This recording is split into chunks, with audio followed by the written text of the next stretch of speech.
Welcome back to What Arty Noobs for Channel Disturbance, and this is a GW E100, the Geschützwagen E100, the artillery version of the E100 tank, which was never built, but it was a concept, and it was supposed to be so that it could actually have an artillery piece that could be dismounted from the actual vehicle if necessary.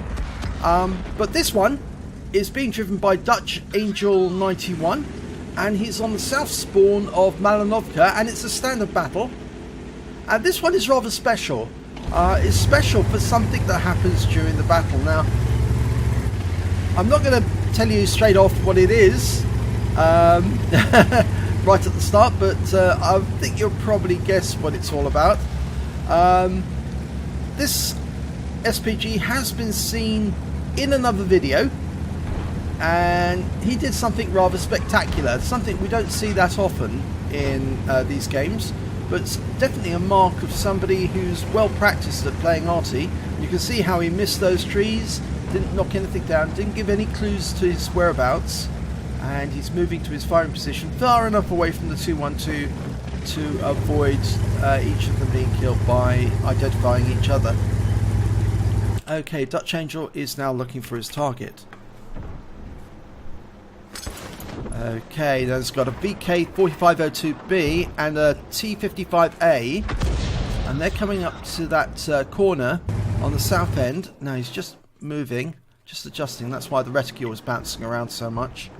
And the VK4502 is allowing the T55A to move in first, so I think he's actually wise. He knows that if he moves in that way, T55 will take the initial damage, so 45 can then turn around and get some good hits in without being slugged in return. Most of the defenders are some way back. They're actually, in fact, a long way back. Round out on the 4502. Ooh, that was right onto the front of him. 489 hit points, 3 critical hits, and Dutch Angel's relocating. That's the one thing about the GWE. It has got a long reload time, 21cm gun. But the thing is that does allow you time to get relocate and get somewhere else. Now he's picked up a huge amount of stun assist off that one. It's already over 800 stun assist. Rounds out on the 4502 again. Whoa, he's killed 2! He actually killed the T55 and the 4502 with that one shot. He aimed it at the 4502, but the T55 was unsighted at the time, so he's just killed 2 tanks, 1 shot. That's a Bombardier. So the defenders have now really got nothing to fire at in that corner. They did do a lot of damage, but pretty good for Dutch Angel to pick up his first, or not pick up a Bombardier, rather than first. Oh, lovely shot there on the 121. 457 hit points of damage straight away. Relocating. Finding a new firing position. There's a fair number of targets up on the hill. IS-7. It's an Object 140 as well. There's something knocking trees down just on the dip, the lower hill. No, I think that was where the 121 was located. He may be knocking his trees down to conceal himself. There's the IS-7. Round out. Oh, just landed behind him, but splashed him for 69. 2 critical hits. Pulling back a bit. Getting into the corner. It's going to be a long flight time because it's right at the other end of the battlefield. He's got 23 rounds left of HE and 2 rounds of premium. That's a good combination. Looks like he's going for the 121 or the Skoda T50. Might be trying to land a shell between the 2 of them. That's possible. He could actually splash both, and that has been known to get more Bombardiers that way. You put a shell directly between the 2 targets, not actually on them. He's going for the Badger, and he did 56 hit points of damage to the Badger. And the 121 was taken out. But he's into reload again. He's picking up some stun assist, so that's useful. There's that IS-7 again, and the Object 140 behind him. He's using the windmill to hide. that's a bit dangerous, that, because it's very difficult to hit them, but Arty can hit them at that range. Okay, he's loaded. Rounds out. Oh, the object's 140 is close. Oh, he's got two! He's taken out the Skoda T50 and the IS-7 again, so that's a double Bombardier. He's not only killed two tanks with one shot, he's gone and done it again. Two in one battle. Now, that is rare.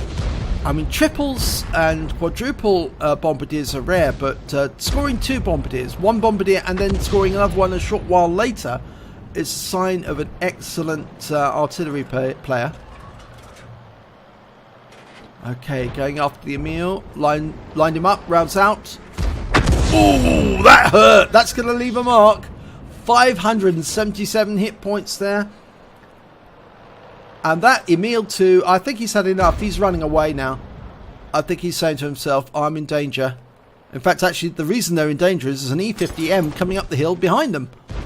And he's just taken out the Emil too. Okay, we've got a lone Wizzy 111 GFT, as Jingles likes to say, the fake tank. Rounds out. Oh, it's going to fall in front. Yes, it did, but off to one side, but it's still 181 hit points of damage and a massive amount of stun, which means he's going to pick up some stun assists. He's bound to. Yes, he has. 335 there already. And he's turning to fire. There's another 309. Oh, he's racking up the points here. Lots and lots of lovely XP. Almost loaded. Dialed in, ready to go the moment it's loaded. And just adjust a little, rounds out. It landed behind 244 hit points. It's left that tank, that poor tank, on 63 hit points. And he's picked up that as damage assistance, because he tracked him. And that allowed the enemy to get behind him. It was the T-49 who derped him in the rear and finished the battle off. Let's have a look at the end of battle stats for that one. Well, it was a second class tanker for the Dutch Angel 91 in the GW E100. He also picked up a bruiser medal for getting at least 5 critical hits. He got 16 in that one. And he picked up a fighter badge because he managed to get 4 kills from 2 shots. And of course he got the Bombardier because he got 2 kills from 1 shot, and then got 2 kills from another shot shortly afterwards. In fact, I wonder why Wargaming doesn't invent another medal for doing multiple kills on Bombardiers, or maybe even that they give you 2 Bombardiers in one battle if you manage to score 2 Bombardiers in one battle, rather than just the one on your score sheet. Let's have a look at the scores. Well, he came second on damage. He was only beaten by the E50, who came up behind that Emil and plugged him full of lead. 3,515 hit points of damage, but he did come top on kills with 4. And of course, he achieved those 4 kills from just 2 shots. And he came second on base XP of 925, which is, again, a decent amount for a tier 10 Arty. He fired 10 rounds, got 3 direct hits, 3 penetration, 10 splash, did damage of 3,515 hit points, all at more than 300 meters. He hit 9 of the enemy, but killed 4 of them. He also did damage assistance of 63, that was off that Wizzy 131, and he did stun assistance of 1,829 off 10 stuns. On a premium account, he earned 65,483 credits. And even though he fired 10 rounds and it cost him about 2,000 rounds a pop, it still left him with 60,399 credits at the end of the battle. Who says that tier 10 Arty can't make profit? Of course they can make a profit. They are very profitable. In fact, you could run your other tanks off playing your SPGs very well. He received 1,388 experience points, but he got ×2 for the first victory of the day, and he got an additional personal reserves bonus on top of that, and an additional 278 for playing in a platoon, so he took away a monstrous 4,775 experience points in total. So well done, Dutch Angel. That was a pleasure to watch, and it did actually appear in our Bombardiers edition just recently. It's so funny when you see one Arty take out 2 tanks, and then a little while later do exactly the same thing all over again. It was a pleasure to see it. If you enjoyed this replay, please give it a like and do subscribe to our channel, and hopefully it'll be your replay I'll be featuring in my next video.